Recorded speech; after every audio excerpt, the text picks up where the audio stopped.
Most of you are not in a bad marriage. You're in a neglected one. You're in an unwatered one.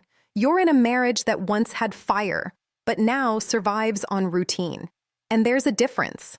A bad marriage is built on disrespect, betrayal, and harm. But what most people call bad is actually something far more common: distance created by inattention. Let me ask you something. When was the last time you truly saw your partner? Not just looked at them, but noticed them.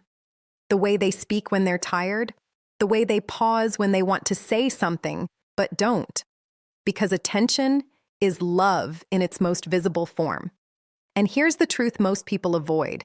Relationships don't fall apart because of one big moment. They fall apart because of 1,000 small moments ignored. You stopped listening. They stopped sharing. You stopped appreciating. They stopped trying. Not out of hate, but out of habit. See, human beings don't drift apart overnight. They drift an inch at a time until one day they wake up feeling like strangers, and then they say, something is wrong. No, something has been unattended. Think about this. If you bought a beautiful plant and you placed it in your home and you forgot to water it, would you blame the plant for dying? Or would you accept that neglect has consequences? Your relationship works the same way. It needs words that heal time, that connects effort, that reassures not once a year, not when things get bad, every single day. Now here's where it gets uncomfortable. Some of you want passion without effort, connection without communication, respect without consistency. That's not how it works. You don't find a great relationship, you build one.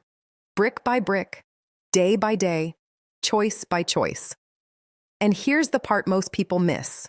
The person you married is not the same person standing in front of you today.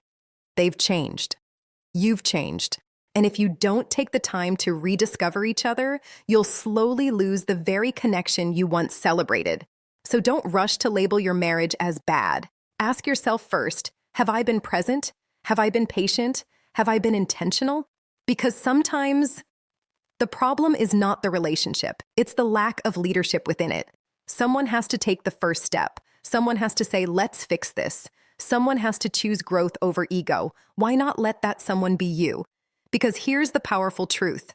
A single decision, made with sincerity,